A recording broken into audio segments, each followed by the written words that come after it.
धनबाद में 200 करोड़ का एस्टीमेट घोटाला हुआ। ऐसा कहा गया कि 45 सड़कों को बनाने के लिए 14वें वित्त आयोग से जो पैसे मिले थे उन पैसों में गड़बड़झाला हुआ। जांच के लिए सीएम ने अब पी दर्ज करने की अनुमति दे दी है। धनबाद के मेयर और नगर आयुक्त को इसमें आरोपी बनाया गया है। आपको बता दें कि इससे पहले भी मुख्यमंत्री हेमंत सोरेन ने एसीबी को इसका जांच करने की अनुमति दी थी, आदेश दिया था, निर्देश दिया था। आखिर ये घोटाला है क्या, सबसे पहले उसे हम समझ लेते हैं इस रिपोर्ट के जरिए।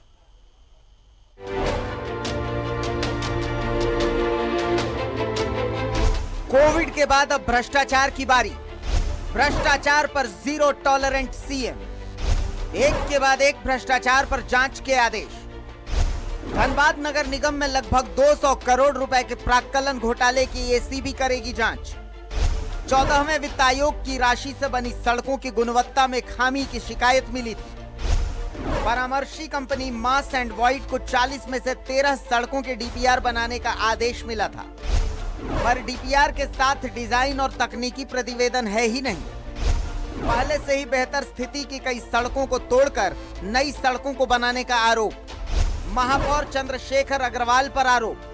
परामर्शी कंपनी मास एंड वॉइड को प्राक्कलन के अनुसार मोटी राशि दी। 50% राशि खुद उन्होंने वसूली। निर्माण हुई पीसीसी सड़कों की गुणवत्ता निम्न स्तरीय है।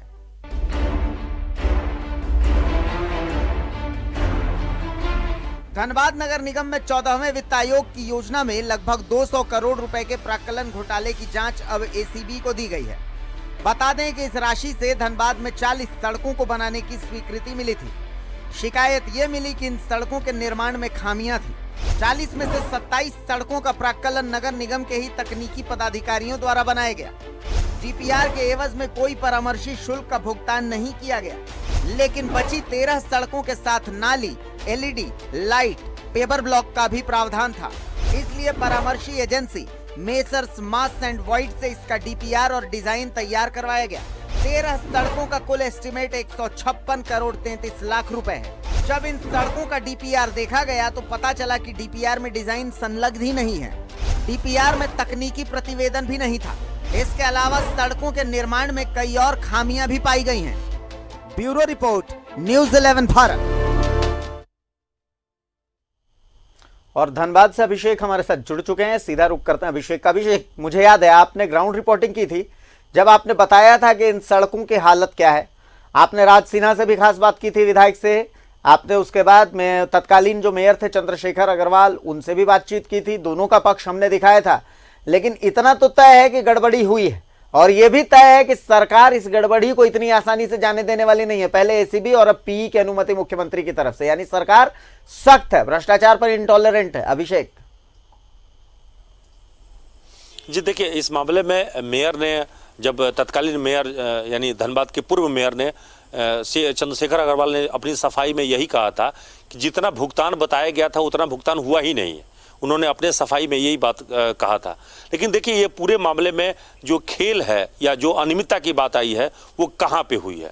सवाल यह है कि जब 40 सड़कें बन रही थी तो 40 सड़कों में जब 37 की बात है कि 37 जब नगर निगम की इंजीनियरों ने ही तैयार किया, तो बाकी 13 जो अन्य सड़कों के बनाने के लिए, इंटीग्रेटेड सड़कों को बनाने के लिए ये कंसल्टेंसी का इस्तेमाल क्यों करना पड़ा।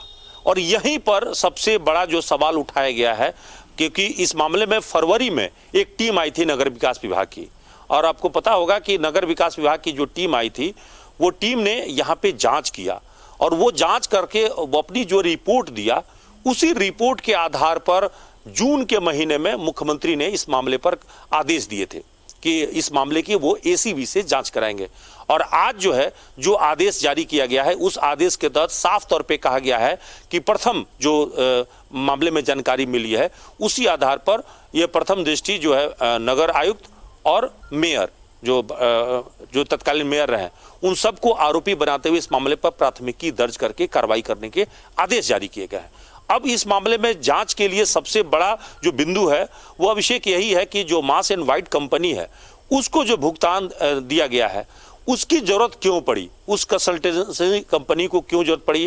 तो प्रकलन में घोटाला की बात कही जा रही है कि प्रकलन उसको बनाने के दौरान ही जो भुगतान हुए हैं, या फिर उस कंपनी से जो काम लिए गए हैं ठेका के तहत जो काम दिए गए थे उसमें गड़बड़ी की बात कही जा रही है। अब ये पूरे बात जो है, पूरी मामले जो है जांच का विषय है, जांच के बाद सब कुछ साफ हो पाएगा। फिलहाल इस मामले में यही कह सकते हैं कि जो रतन जी जब इस मामले की जांच करने आए थे फरवरी में, तो उन्होंने ही इस मामले में सबसे पहले अनियमितता की बात कही थी और वो खुद से सड़कों का उन्होंने भौतिक सत्यापन भी किया था कई जगहों पर। हालांकि शिकायतकर्ता उस वक्त में जो व्यक्ति यहाँ पे थे वो सामने नहीं आए थे, लेकिन बाद में खुद से अपने स्तर से जांच कराई गई थी।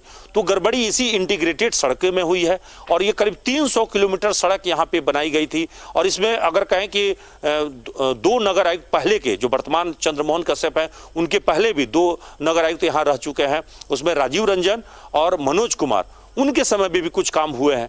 तो इसका मतलब यह हुआ कि ये हाल फिलहाल जो भी काम हुए हैं 3-4 वर्षों में, उन सब में कहां पे कितनी गड़बड़ियां हुई है ये देखने वाली बात होगी और कौन कौन जिम्मेवार है ये जांच का विषय है। फिलहाल तो यही कह सकते हैं कि राज्य सरकार ने 200 करोड़ की गड़बड़ी का मानते हुए इस मामले में FIR करने का आदेश दिया है और आगे अब देखना है कि एसीबी इस मामले में क्या कुछ बाहर निष्कर्ष निकाल पाती है। चलिए, तो एसीबी का इंतजार रहेगा कि भाई एसीबी इस मामले में क्या कुछ निष्कर्ष देती है। चलिए, शुक्रिया अभिषेक, आप हमारे साथ जुड़े हैं और आपने इसकी ग्राउंड रिपोर्ट भी दर्शकों को बताई थी। आपने राज सिन्हा विधायक का भी पक्ष रखा था, तत्कालीन मेयर चंद्रशेखर अग्रवाल का भी पक्ष रखा था। इस मामले को तफसील से आपकी रिपोर्ट के थ्रू हमने दर्शकों को तक पहुंचाया था। तो अब इंतजार एसीबी के नतीजे का रहेगा।